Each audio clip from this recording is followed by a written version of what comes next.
Nilda Del Silvestro, una delle titolari delle Picciole, piccola pasticceria di Calalzo di Cadore. Io e mia sorella abbiamo aperto questa attività 2 anni e mezzo fa. Nasce da una nostra grande passione per la cucina e nello specifico per il settore dolciario. Le nostre storie personali erano molto diverse, molto lontane da quest'ambito, perché io ero orientata al commerciale, mia sorella prima come scienze naturali e poi nel settore sociale, ma da sempre abbiamo avuto questo grande amore per la cucina e la pasticceria. Una persona del GAL ci ha detto: lo sapete ragazze che c'è la possibilità di accedere a dei fondi che potete investire in questa nuova attività? E questo per noi è stato illuminante.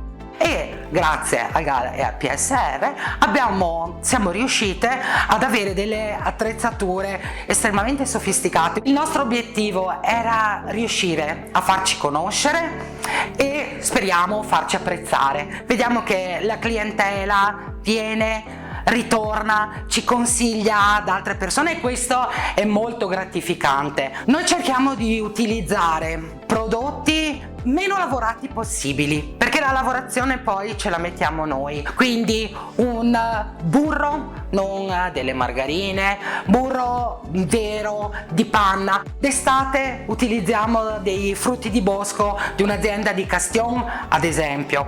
Abbiamo fatto qualche piccola produzione con del miele. E se io fossi un giovane, perché ormai non lo sono più, mi direi: cosa ho io di particolare rispetto agli altri? Ma non per fare il fenomeno, ma come posso diventare quello che fa la differenza? Quindi studio, mi muovo, imparo, vedo, penso a qualcosa di diverso.